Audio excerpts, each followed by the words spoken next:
You probably know that they are releasing plenty of new games all the time, but maybe you have a quiet month, or you're looking to spend less money, or maybe just re-download or replay or revisit something. So today we're diving deep into the RPG world, and we're going to talk about 10 RPGs to return to in 2024.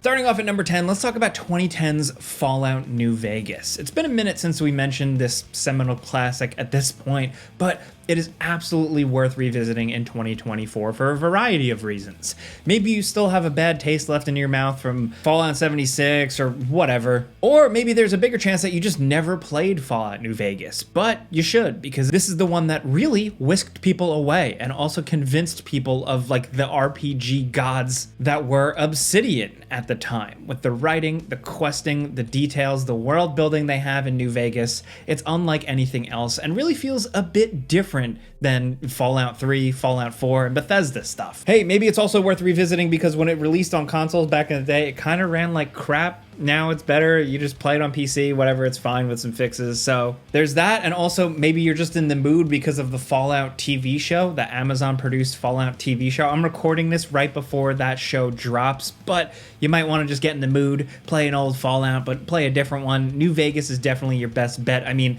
the new Fallout show takes place in California. Fallout New Vegas obviously does take place more to the west, so it's kind of interesting. I mean, we don't know yet if the Amazon show is going to be any good. It could be absolute garbage, or it could be cool. We don't know, but what we do know is that Fallout New Vegas, the game, absolutely rocks.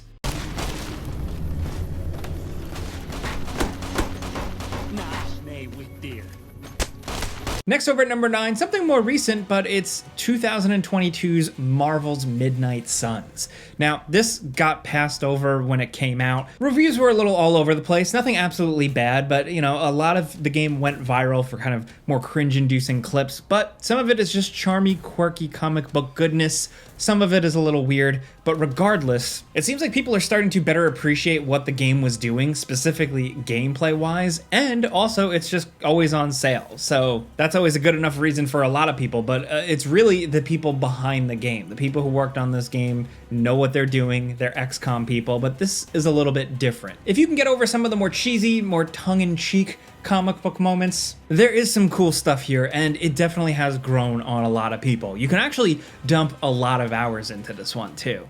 Next over at number 8, we have who wrote this? It's Bloodborne. It's 2015's Bloodborne.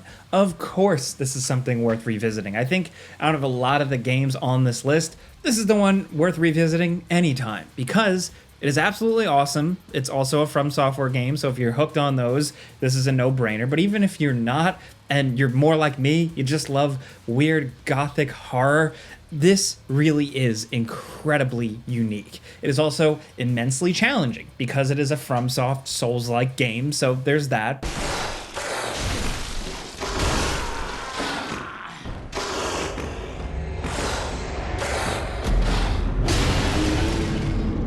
But it's worth pushing through because you get to see the coolest monster designs, the most beautiful environments, all gloriously running in PS4 in like 30 frames per second. They've never updated this game, they've never released it on PC or update, nothing. And that is absolutely killing us. But you get used to it. You know, I'm not defending like a rough 30 frames per second or anything like that, but jumping into it, you get used to it, and there's a reason why people still loved it. The frame rate didn't matter as much when it came out, and you should still check it out. Bloodborne absolutely kicks ass, and I mean, we don't know if we're ever gonna get a sequel at this point, but at the very least, the original game is always there waiting for us. You know, I was about to say like they don't make them like they used to, but I mean, From Software is definitely still making them real good. But seriously, could you imagine a sequel? I think that would be nuts. I think everybody would explode. Regardless, it has the RPG chops, there's fun character builds, cool ways to experiment with weapon types, and basically what you'd expect from a From Software game at this point. They've been killing it for a while. Next over number 7, we have South Park, The Stick of Truth. This one is worth revisiting because South Park just got a new game recently called South Park Snow Day. and it's not very good. It actually feels like the old days of the like Nintendo 64 South Park games that were like absolutely rough. But back then we were younger and there was nostalgia and we didn't care as much, whereas Snow Day is out now, we're all adults and like, what is this? It's especially hard when you go back and you look at something like South Park: The Stick of Truth, which absolutely beautifully understands what South Park is, the comedy behind it. It builds out the world, and it actually is a damn fun RPG, like straight up. It's also developed by Obsidian. Obsidian, who we already talked about, like has behind stuff like Fallout New Vegas, The Outer Worlds. They know how to build RPG games, and South Park: The Stick of Truth just takes the meta commentary on video game culture and RPGs and just runs with it and has a lot of fun, but is actually a fun video game to play at the same time.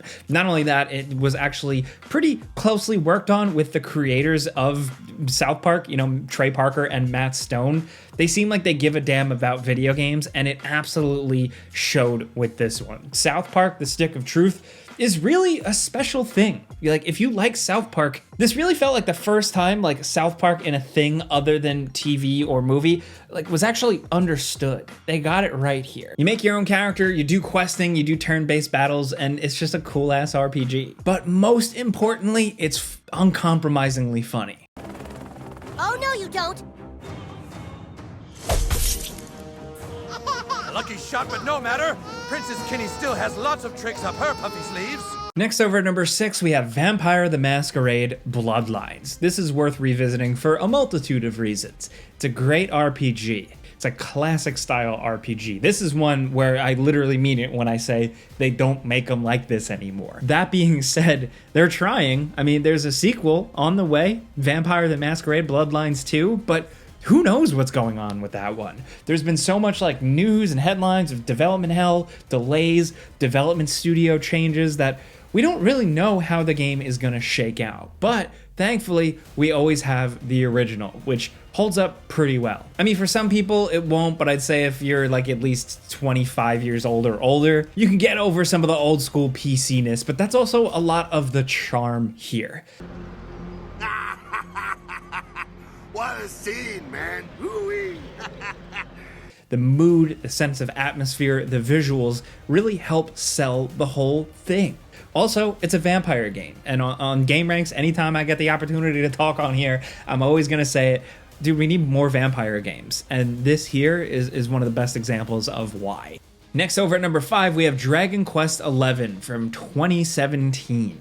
This is one that Western audiences didn't really totally embrace in the mainstream, but Dragon Quest was and will continue to be a big deal. And Dragon Quest XI, by a lot of people, is considered to be one of the best. I'm no expert on this series, but they have their appeal. The style is unparalleled, obviously. I mean, look at them, and they're just fun. For classic JRPG fans, a lot of Dragon Quest titles have just kind of been like a dream come true, and with revisiting Dragon Quest XI, the Dragon Quest team is being restructured, so it might be a long time before Dragon Quest XII. It is a thing, we know it wasn't announced, but there's been a whole team reshuffling behind the scenes, and we don't really know when we're gonna see what the deal is with this one. Probably gonna be beyond 2024, there's a lot of speculation, but the flames of fate, you know, it might leave us waiting. Still, there's always 11 to go back to in case you missed it too. It seems like there's gonna be plenty of time to catch up.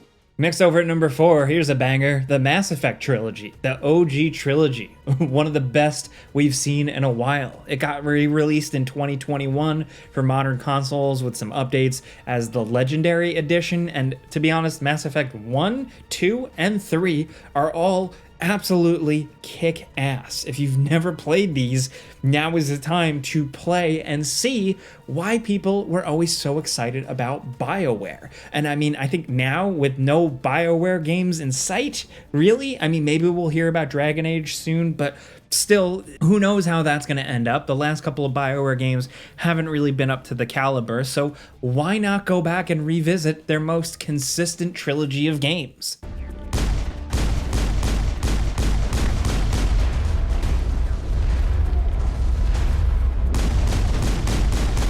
You know, people say Mass Effect 3, the ending, blah, blah, blah, all that doesn't matter now because still the trilogy is so great. All games, all three of them, bring something unique to the table. And this galaxy, the characters created, the races of different species, everything, the lore is just so good. The Legendary Edition does a really good job. They all run very well. And if you've never experienced them, now is the time. If you were waiting to get into Mass Effect with like whatever Mass Effect game is coming down the line that they announced, no, just play this now.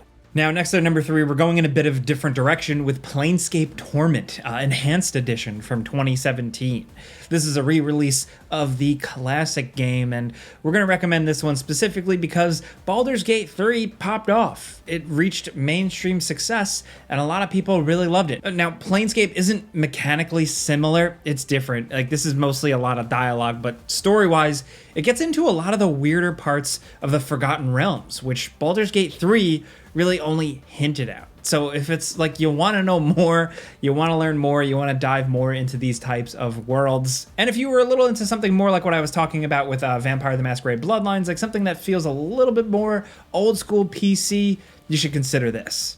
Now down at number 2, we have Ys 8, Lacrimosa of Dana from 2018. This is a long-running series. Obviously, you can tell from the fact that this is 8. But for a lot of people, they consider this the best entry in this series. And that's hard because there are a lot of these games. It's just a fun, fast-paced action RPG that doesn't really get bogged down in long-winded dialogue sequences or stop-and-start storytelling. It just freaking goes. This was originally a Vita game and then eventually released for a bunch of platforms, PC, PS4, Switch, and there's a reason why people love this one. It's got cool characters, a cool visual style that feels just the right amount of old school JRPG, but again, with good, solid, consistent pacing and an emphasis on just like the fun factor, the good old-fashioned stuff. This was specifically recommended by one of the gameranx guys behind the scenes, totally vouching for it. And specifically, if you've never played any of the games in this series, this is a good one to check out for sure.